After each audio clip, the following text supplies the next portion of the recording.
Way to clip my fucking mic already.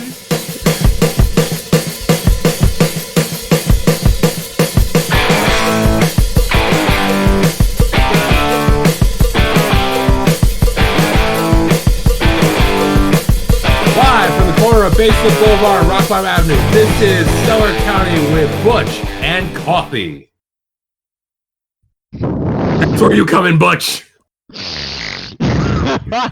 God dang it, you missed your cue. Anyway. I did not miss my cue. I clicked on a link and it started playing a video.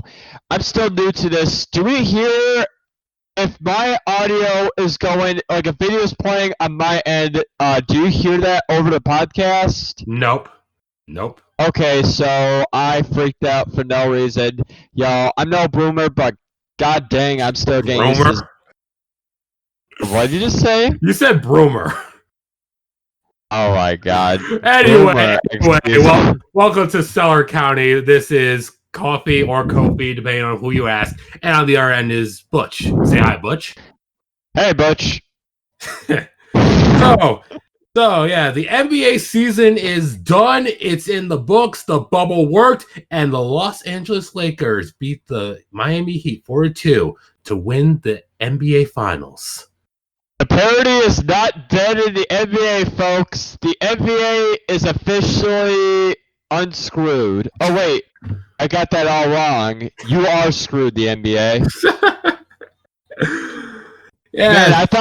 Man, I thought after the Raptors won, we were going to have a nice break. It was going to transition into a new renaissance, new players winning the title, and we got the same damn rhetoric as before. It was nice to have that 1 year break when he wasn't in the finals, that's for sure. Oh my god, that was a relief. But 2020 has brought out very strange things, and one thing that may not be considered strange is LeBron in the finals. LeBron in the finals repping the Lakers up against the Miami Heat, repped by Jimmy Butler, and I thought this was going to be everyone was saying this is going to be a blowout, I said no, the Heat have something in them that I thought, okay, the Heat can make this interesting. And guess what? I was right. They dragged out the 6 games, which Jimmy Butler proves that he is one of the all the stuff people say about Jimmy Butler. This just proves, hey, the guy can play. Get off his back. He can play. Let's be honest, Jimmy Buckets has been kind of jumping around the league and whatnot. I didn't think he was going to make it further in the conference finals, especially after last year with the 76ers. And look at him now. He made it to the NBA Finals, folks. I mean, out of the East, you got Miami. I mean, who would have thought Miami would have been the East representative at the beginning of the season? People would have called you freaking crazy. That's the power of the bubble, is that crazy things can happen.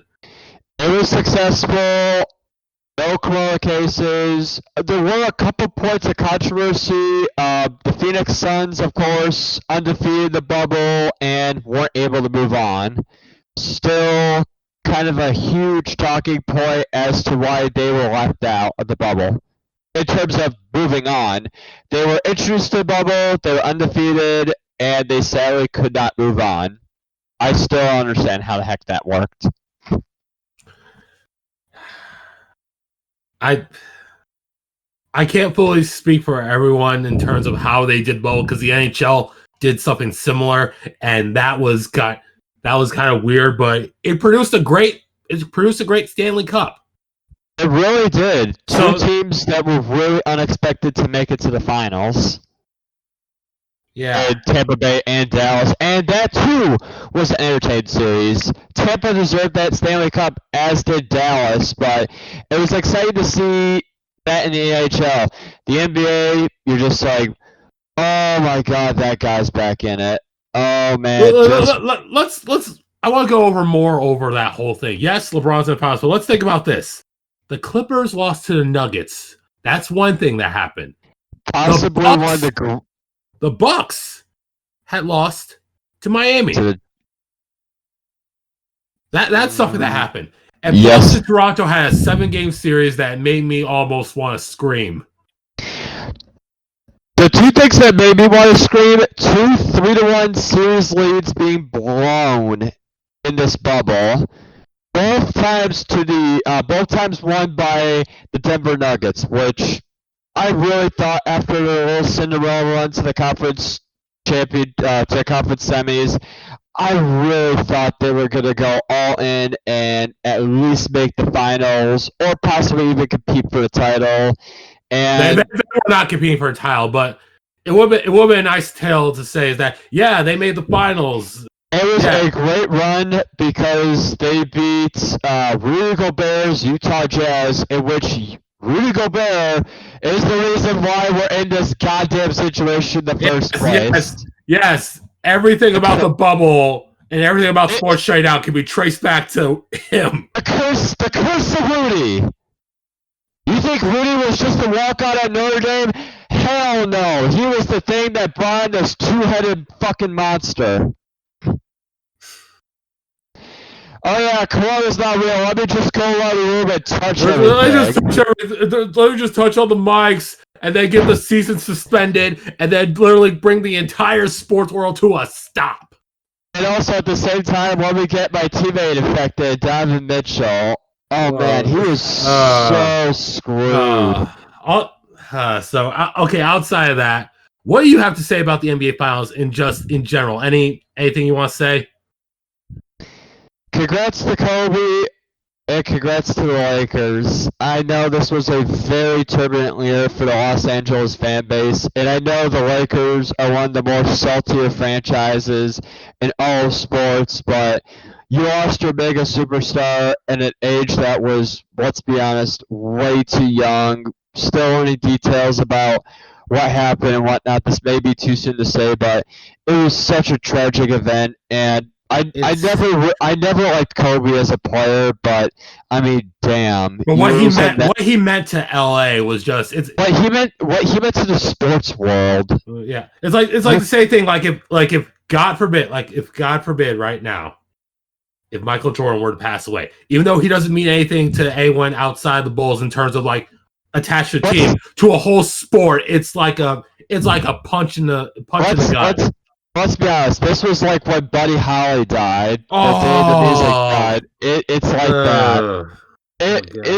What I mean is, he was so symbolic. It transcended not just sports. It was cultural. Same thing. I'll throw Muhammad Ali on that list too. It was tragic, and the Lakers. They won, and let's be honest, I mean, the tributes to Kobe and whatnot, it was well deserved. As much as I can't stand LeBron, good for them to at least have won honor 24. I got nothing against LeBron as a player. It's just for the past like 10 years of my life watching basketball, I was sick and tired of him being in the finals. So the 1 year he wasn't, I was like, oh, thank God, miracles do happen. And you and me were in a bar in Omaha watching the Golden State Toronto series. That was nuts. It was nuts. I never felt so happy for NBA. But now, with all the stuff that's been going on, with LeBron won with the Lakers, all I can say is, you know what? Congratulations, man. You deserved it. And guess what? You get your damn respect. One more thing to add here, Mike. Oh, you're fine. I said the F word. My apologies. Don't worry, folks. We will clean out his mouth with soap later. But the one thing I will say is the sports world will not get over the damn comparison between MJ and LeBron. This monstrosity of a debate keeps getting brought up, and enough is enough.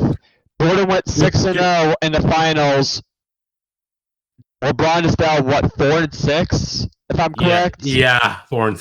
4-6. So all I can say to that is, hey, let's leave everything Jordan did in Jordan's era and leave everything LeBron did in LeBron's era, and just let's not mix the two, because if we start mixing the two, then then you could throw in a lot of other names in that list.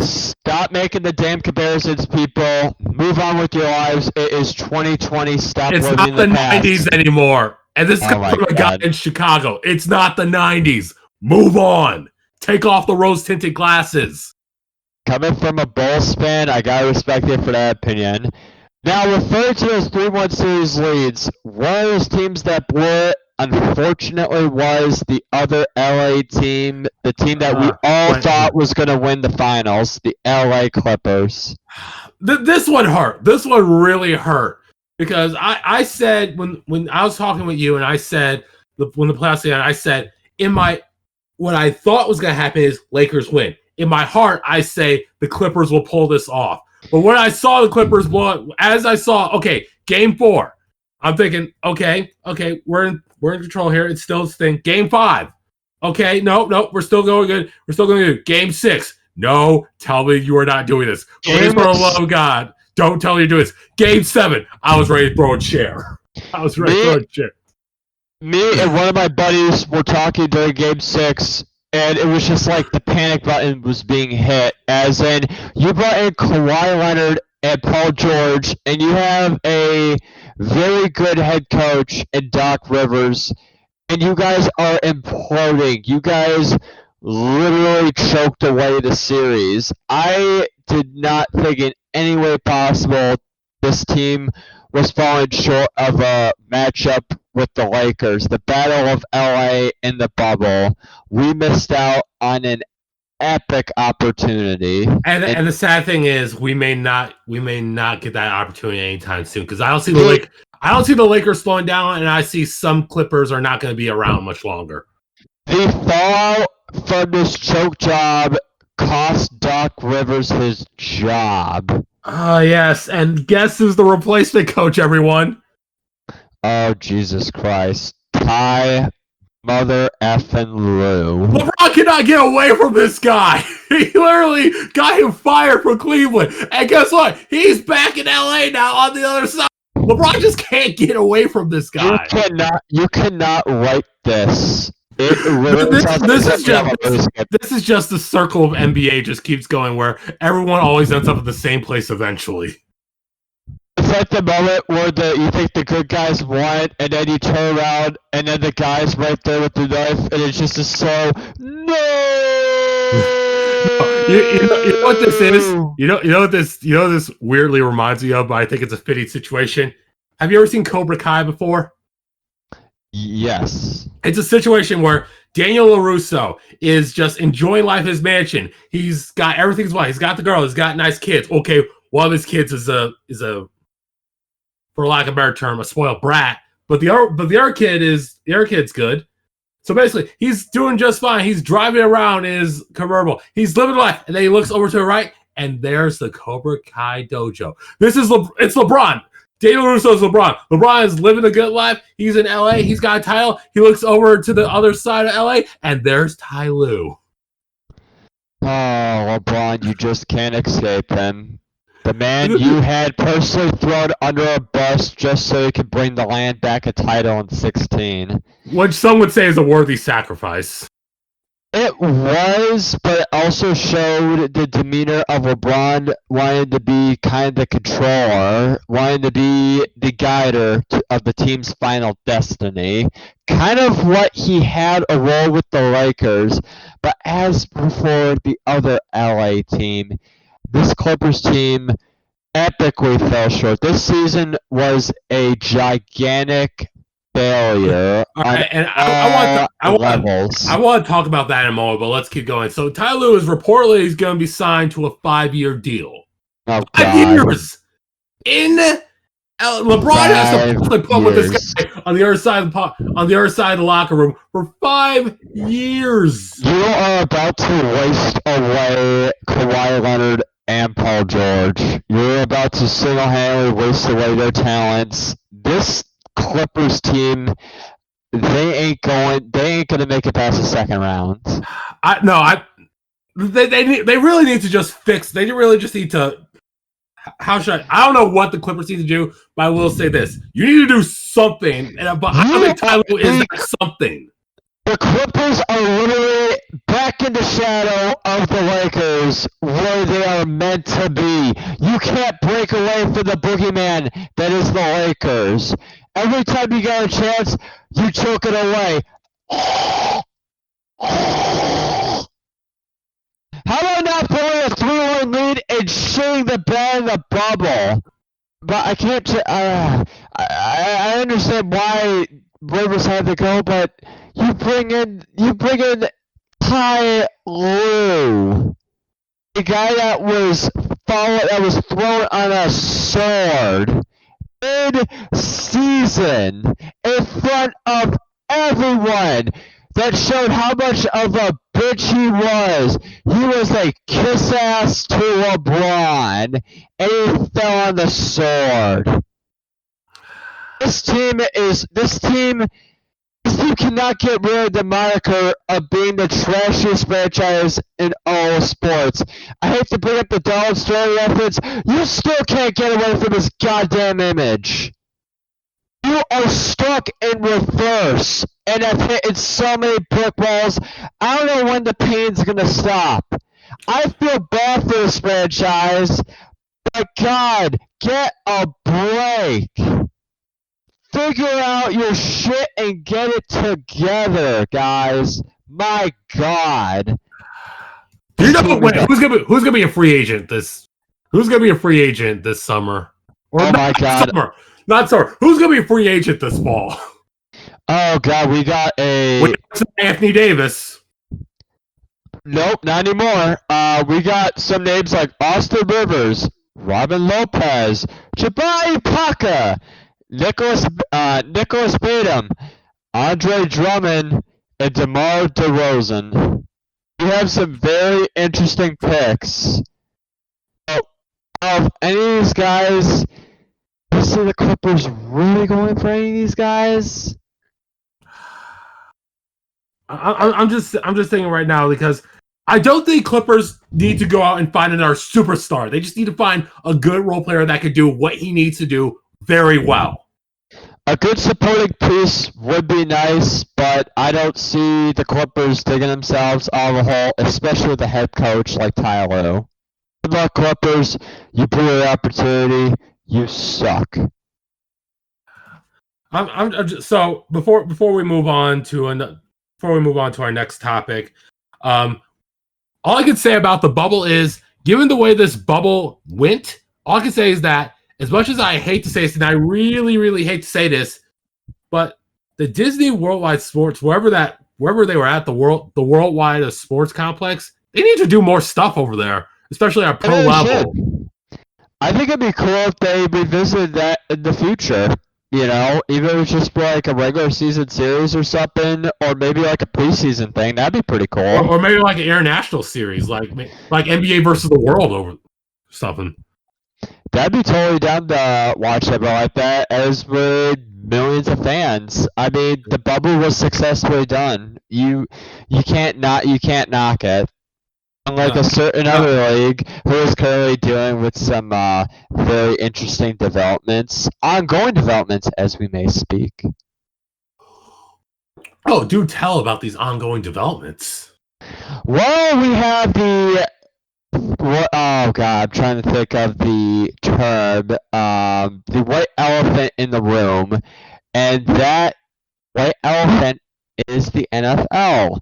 The one sports franchise that wasn't initially affected by COVID, because lo and behold, they were in the off season when everything hit the fan back in March.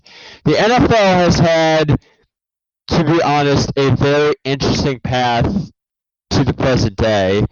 4 weeks in the books, and you know, it's like 6 weeks, I think. 5-6 weeks. Oh, you gotta remember they also didn't play a preseason, which was also kind of a head scratcher. For the record, for a league that did this without preseason, all I can say is that so far, so good. So good, without the exception of all the notable injuries that have occurred. Those injuries. Ugh. But that's what you expect when you don't play any preseason games. Let's be honest. The NFL had to have expected that, but I mean, when you see the San Francisco 49ers, possibly an early Super Bowl favorite, go down with so many players relegated to having basically a taxi squad, a team that rallied to beat the Giants, but then got blown the F out by the Miami Dolphins. Folks, 2020 is unreal times, and in these unreal times, we also have the two-headed beast that is the COVID pandemic. We thought the NFL was, in a way, going to be spared from the COVID. No, they were not going to be spared. They were not going to be spared. But the fact is, the way they handle it, the way they handle it so far has been like, okay, of all the crappy situations this pandemic has caused, you managed to handle this well enough to the point where, because we talked about this, we talked about whoever was going to win the NBA Finals might have an asterisk by their name because it wasn't a full season. Yes. We argue whoever's going to win the World Series may have an asterisk because it's not a full season. The NFL, if they can keep up this, I would not say positive momentum, but if they can keep preventing like mass outbreaks that could shut down the league and make it to Super Bowl, I would say that's a job well done. The so far only blotch has been the now infamous Tennessee Titans COVID outbreak, in which 23 staff and personnel tested positive. And after all this was said and done, the players had secret workouts. Yeah, the one thing you're not supposed to do during this is like they call and say, "Hey, guess what?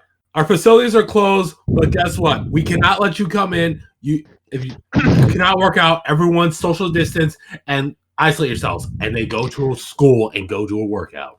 Now, with the example of the Titans having this many players as positive, in addition to the secret workouts, the NFL has said it will come down hard with discipline and punishment. Titans came out the other night and beat the Buffalo Bills. That's a clash of undefeated teams. Personally speaking, if it was me, if I were the red-headed ginger in Goodell, oh god, I would have had the Titans forfeit that game. Let's be honest, because that underscores workout, especially after the team was told not to do any of that stuff, was a flip of the bird to the NFL. That was disgraceful. And I love the Tennessee Titans. I love Derrick Henry. I love the revival of Ryan Tannehill. And let's be honest, I thought this team was going to be a Super Bowl favorite, a Super Bowl dark horse to win it all. This team has now stepped on my heart, and all I want to see is this plane go down in a tailspin. Screw this team for thinking that COVID is nothing. Screw this team for doing these unnecessary workouts, and screw this team for still being undefeated after week 5. That was a load of crap that they got to play against the Bills. So far, they have been spared punishment. I still think punishment is coming. They should have been forfeiting that game against the Bills. Let's be 100% honest. If you disagree with me, screw you. I wouldn't disagree that I said that they need to have some punishment. Forfeiting to me is like the most extreme acceptable punishment you can do. Let's be honest, dude. This is 2020. This is the year of COVID. You're saying that forfeiting is going too far. Because when's the last time a team has ever forfeited a game in the NFL? 1995? No, that was baseball. That was Souvenir Day when the Dodgers gave out baseballs and they're throwing them on the field. Cleveland wasn't a forfeit. The Cleveland Jags game back in 2001, the running of the clock play, they got another play off. After a controversial play, the refs reversed the decision, and then they called the last 48 seconds. That's the last thing I could think of that was technically in any sort of way considered like a forfeit. Let's dive back into the relics. I'll find this out. You talk this out. I do not know when the last time this was. But anyway, as I was saying, is the Titans forfeit game would be the most. Okay, wait. There have been no forfeits in the league's history per our Google overlords. But there's been a lot of canceled games, though. Yeah. Yes. Don't quote me on that. There's been some canceled games because of weather. This 82 strike. Yep, that was the 82 strike was the last one, and the 2011 lockouts.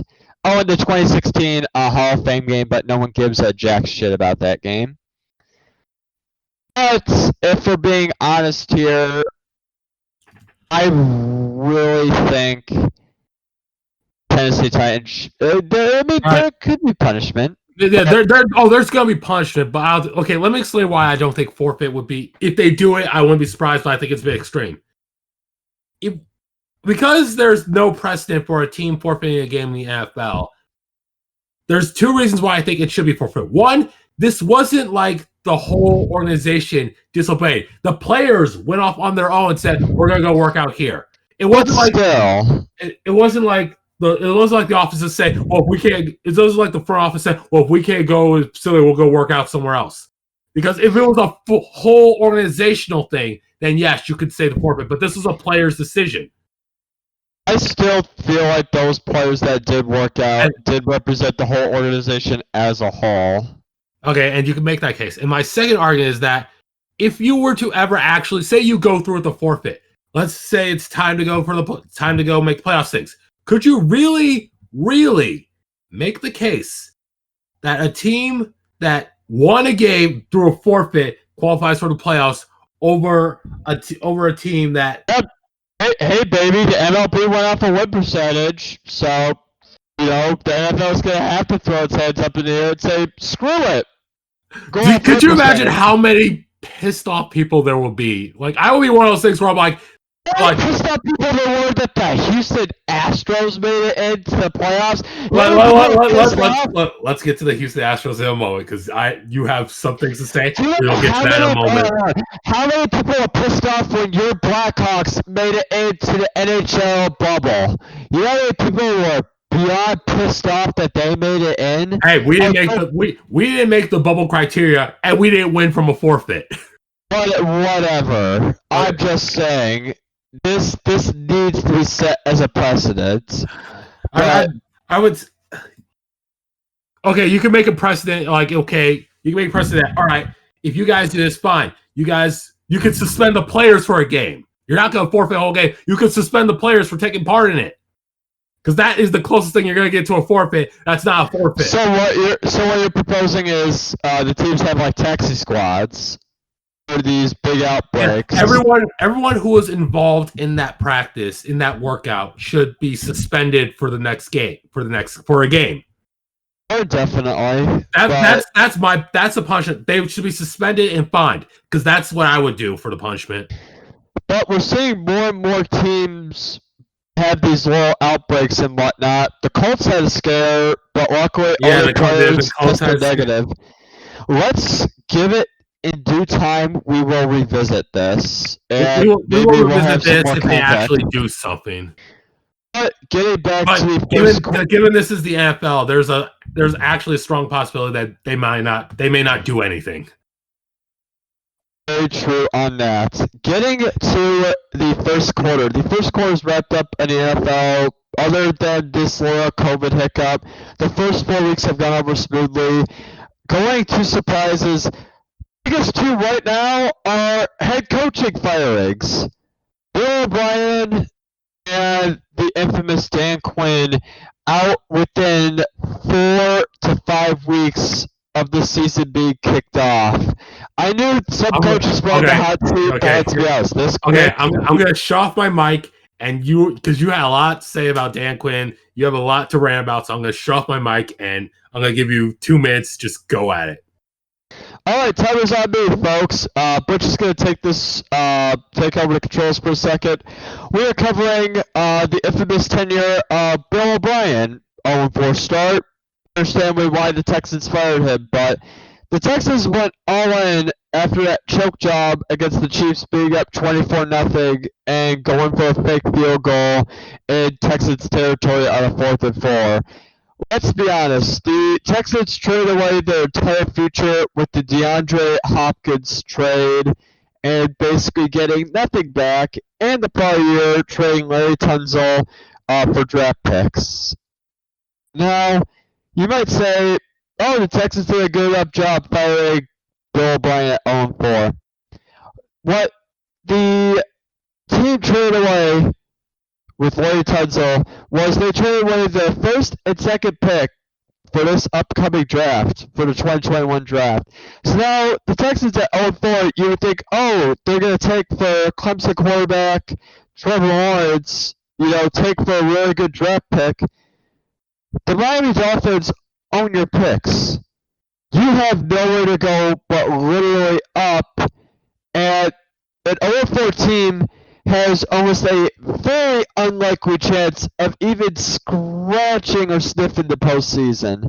So Bill O'Brien, we did confirm he was a hack, the most successful assistant under Bill Belichick to get a head coaching role, and he shit the bed so epically that he left his franchise with no future. As for Dan Quinn, you can't even mention 28-3 without getting Atlanta Falcons fans crying. I mean, this guy literally choked away the biggest Super Bowl lead of all time to Tom Brady and the New England Patriots. The past 3 seasons after that have been dumpster fires. Dan Quinn has had such an epic reputation. And going this year, I do not expect Atlanta to really compete, but, the NFC South, Tom Brady being with the Bucs, Drew Brees kind of lying out his career with the Saints, you never know, maybe Ice might get hot and maybe leave somewhere. 0-5 start, with 2 games you had in the bag. 1 game against Dallas, you had a 99% chance. I don't even know what to even say regarding that onside kick. You guys didn't even try and go for a ball. You let it slip past the 45, the minimum 10 yards ahead to go for Dallas to dive on it, and even then, there was no one standing around that ball. As for the Bears games, you choked the game away against Nick Foles. Big Dick Nick. You epically screwed up the bed. And Dan Quinn is now officially out of a job as well as your general manager. Nothing against Arthur Blank. I think this Falcons team is really deserving of a Super Bowl. They messed up. They messed up with Mike Shanahan being the OC, and you can see how much of a failure he is in San Francisco with that 10-point lead they blew against the Chiefs this year. It's asinine to see 2 head coaches fired. It's such an early start to the season. I know 2 other certain head coaches that should be fired. Adam Gase with the New York Jets and Matt Patricia with the Lions. I thought one of those 2 would have been fired well before Bill O'Brien or Dan Quinn. But already so far, 4 weeks in, and we see 2 head coaches fired. And we are due to see more firings and more grills on the ass in the very near future. And it sounds like Cofi's back. That was that. I'm not gonna confirm or deny anything you said, but I'm just gonna agree with it because I did kind of doze off. But wow, but yeah, okay. But don't worry. I just basically wrapped up why Bill O'Brien's a hack and why Dan Quinn can't get over 28-3. Speaking of hacks. Le'Veon Bell released by the Jets, only to go to the Chiefs a day later. The saga continues. The epic holdout of 2018 has paid off. Somehow paid off. Congratulations, Le'Veon. Your grand prize for holding out 2018 is a trip to a Super Bowl team after loads of crap. And I say the word crap. Because screw the Jets. You don't even. This team took him knowing that Adam Gase did not want to use him. What the hell were they thinking? Like, I know I'm gonna piss off some Jets fans here, but I sometimes question. I used to question all the time, why do people still support the Raiders? And then I look at the Jets and I'm like, okay, I can see why people still like the Raiders. But then when I look at Jets, I'm like, there was a point where you guys were, I wouldn't say on top of the world, but you guys were up there. What the hell? What the actual hell? Ever since the end of Sanchez with the butt fumble and the firing of Rex Ryan. The butt fumble was like the cherry on top of everything else, and they still had more. It's like you had a sundae, the butt fumble's the cherry, and it's like, oh, I want to make it a double. Let's put another thing of ice cream. And this is the new cherry. I brought up the Raiders, and let's be honest, the Raiders have a awesome fan base, and you got prior history of success. The Jets have not had success since Joe Namath was running around the field guaranteeing a victory in Super Bowl III. This team has not known success in over half a century. This team had a head coach come in from Miami with, let's be honest, with some hype, and his first decision was to practically sit out I'll be honest, a star running back because he did not fit your scheme. And then you have the balls to trade him in week 5 when you know your job is on the line, and you have your entire fan base with a confused Pokemon, with a confused Pikachu face. As in the thinking, it took you so long to get to confused Pikachu. I just love it took you that long to actually get there. It took me a second to get there, but I don't know what the hell the Jets are thinking. The Jets are the sister of the New York Giants. Oh, which is surprising. Which this season, that's a very low bar. The two teams playing for Trevor Lawrence happen to share the same stadium, happen to share this biggest market in all of the NFL. You can't write this stuff down, folks. It's barbaric and asinine.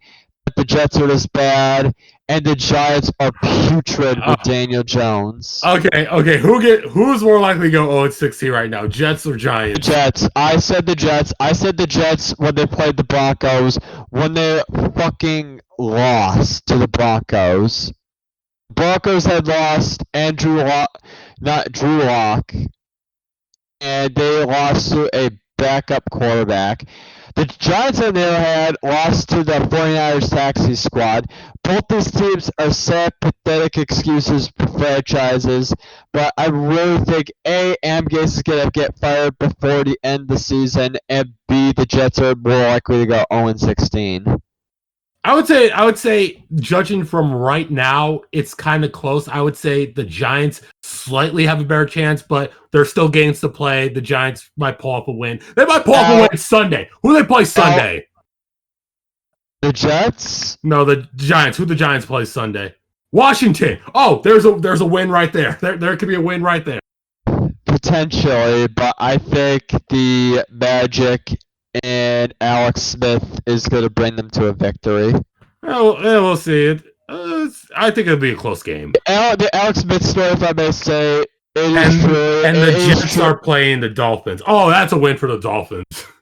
That's an automatic win. That's the closest thing you can get to an automatic win in the NFL. Oh, absolutely, my friend. The Ryan Fitzpatrick magic will continue to live on in the NFL. But I do want to say the Alex Smith stuff is an onion starter. It's good for him. I'm just happy to see him back in the NFL after that horrifically gruesome injury. Yeah. I wish him success, and I wish him luck going forward. But getting back to the main topic, how salty are you as a Steelers fan? As a Steelers fan, I'm kind of like, well, I didn't want to say. You still have Antonio Brown. You still have the Antonio Brown saga. getting played out Oh my god. and reared its ugly head. We're 4-0. We're 4-0, so I shouldn't be complaining. So, but is that undefeated season going to last against the Brownies? it just might. It should, but Baker Mayfield. That's what I'm saying. Just like because Baker Mayfield is like, you've pulled off surprises before. I would not be surprised if you pulled off something now. Chiefs did lose Kareem Hunt, and I will say maybe Le'Veon fits the scheme. Le'Veon isn't the star running back he was back in 2017, but it ticks me off. It's like when Antonio Brown went to the Patriots. You know how that lasted. He could have kept his damn mouth shut, and he could have kept his bullshit off the field antics off of the media. He could have kept himself out of the public eye, and now he's wearing a suicide vest, trying to figure out where his life's gonna go from here. Hey, buddy, how about you don't release an album entitled "No More White Chicks 2020"? Like, get the F out of here with that bull crap. I seriously think he needs like real mental help. Like, I know we can keep making jokes, but I think if he's seriously having like the biggest mental breakdown in sports history right now, I really think he needs help. Not to stir the pot, but you think you gotta figure something with CTE is involved with this. I would agree to that statement only because how we've never really we've seen what it could do to people who are still living. Mm-hmm. We've seen what it could do. So at this point, if this is all CTE related, not saying it is, just throwing it out there, if it is CTE related, then this will be an interesting case study for the future. I will say it will be a nice and interesting interpretation, especially with the NFL finally coming around with their conclusion of concussions are bad. Yeah. For a certain time frame, concussions were nothing to them, and now there's something. I just want to say, the NFL, I mean, my God, if you're a Steelers fan, I feel bad for you because, let's be honest here, the Chiefs are probably going to win back-to-back Super Bowls. And I'm not mad at that. I would not be mad at that. I love Patty Mahomes, but God, I do not want to see Le'Veon win one. Anything but that. Please prevent it. Okay, moving on now. All right, so speaking of this whole... Was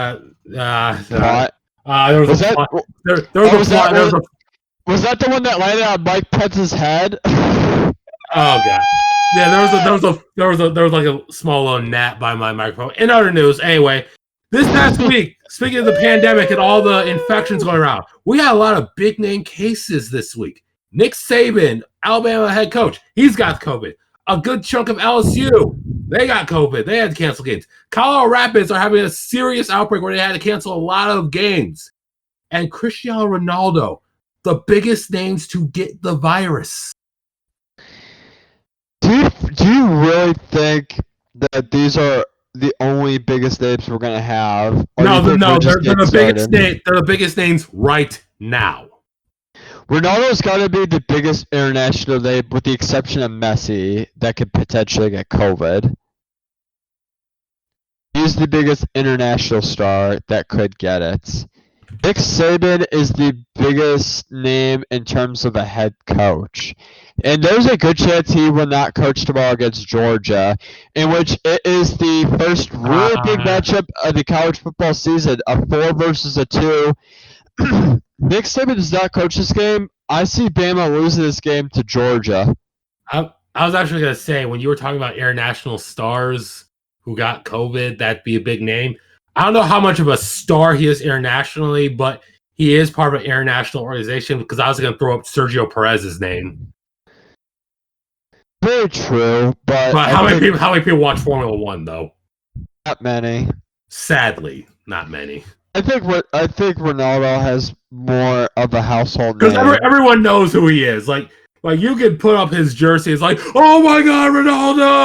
You look at Sergio Perez and his Racing Point tires. Like, who's that guy? Do we really feel bad for Nick Saban for getting it, or is it just kind of like the coaches I when feel had the I feel players bad. play? Here's my thing: is this kind of like a cash? I'm gonna say the cash grab for the NCAA to play your season out, to play a limited schedule or whatnot. So, do you feel bad for Nick Saban getting COVID, or what do you think? I really do feel bad for him getting COVID because and this is only because I haven't really looked into the information, but some of these people, like, let's go back to the Titans. They knew someone at the facility, someone on their team had COVID. That's why I shut that facility. So they were gonna take a chance. We're gonna go practice somewhere else, and we're just gonna say, oh, screw it. All right. We don't know if this guy has COVID, but we're gonna work on him anyway. Guys like Nick Saban and LSU. I'm only saying this because I cannot fully say, but I'm looking at it from this perspective. No, in some cases, you never know who has until it's too late. Very true.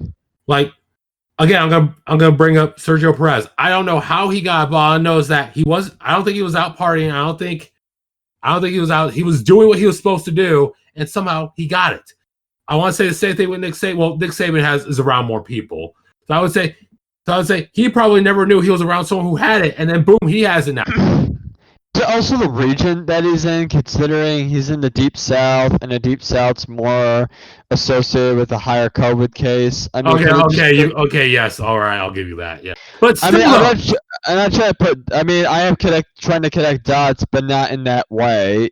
It surprised me to hear Nick Saban tested positive. You heard the cases out of LSU, and I think it was the Arkansas game also got postponed. So it's a matter of time before we heard a big name out of college football test positive. But the big man himself, the Nick Saban, I mean, it's still kind of a head scratcher as to how he got it. In no way, shape, or form am I wishing any bad on him. Okay, wait, hold on. It's just come. I was just looking up more information of how he got COVID, and it says here that he has a negative COVID-19 test. Oh, okay. So that's good news. That's good news. Very good news. He just needs, I think, 2 more negative tests before tomorrow. Yes, before he can coach. No, it's got to be 24 hours apart. It's got to be a full day apart before he's. So he probably won't be coaching tomorrow. Is there ever been a case where someone can literally like coach from a tablet at home? Please let that actually be a thing in the near future, where you can coach a team from the comfort of your own bed in your $1 million mansion.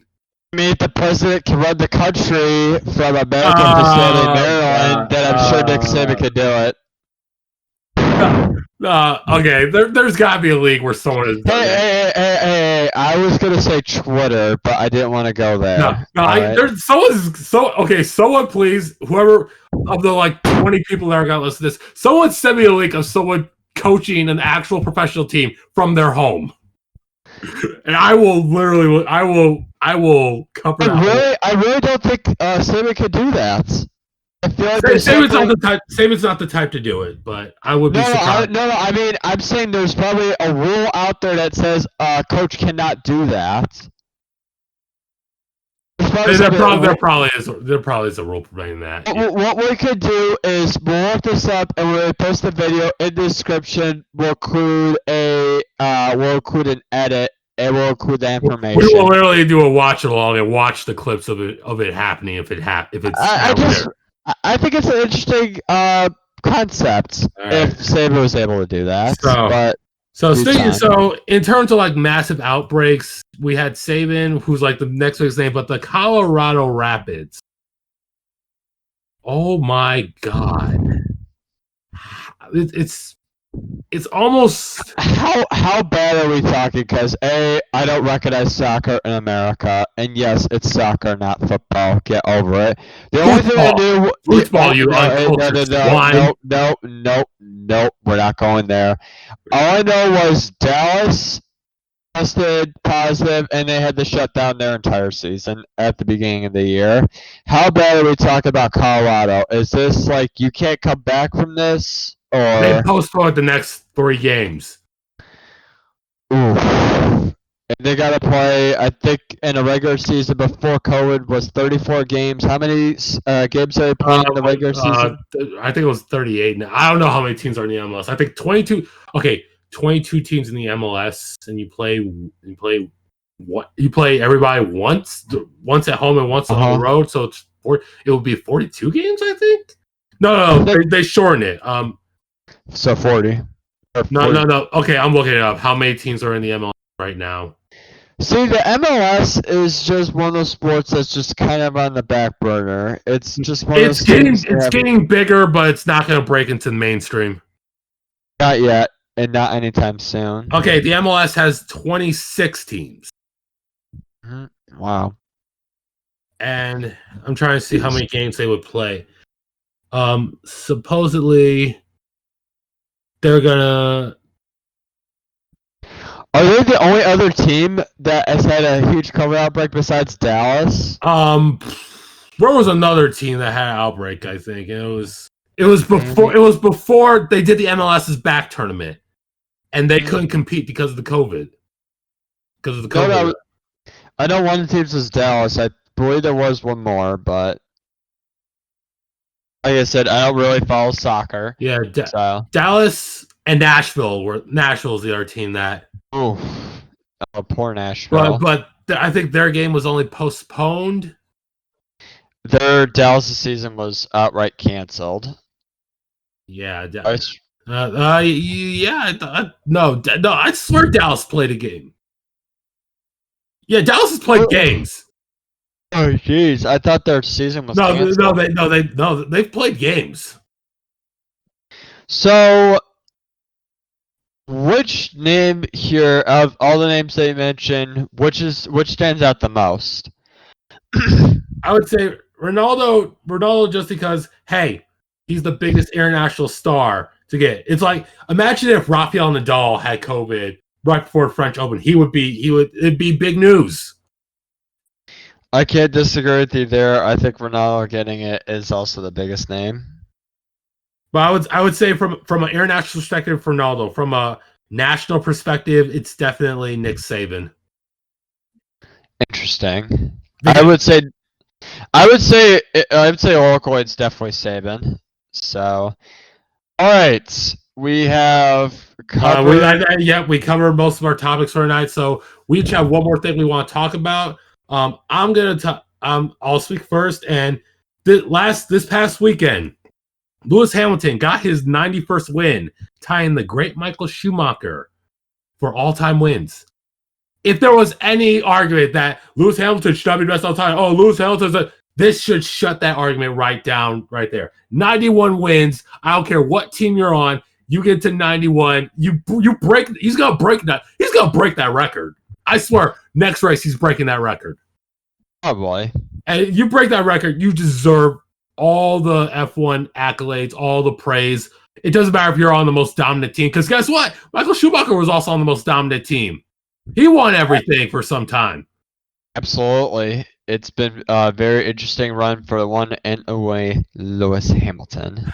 But my only complaint against Lewis Hamilton is that seeing him dominate so well makes me miss Nico Rosberg. But God, I love Valtteri Bottas.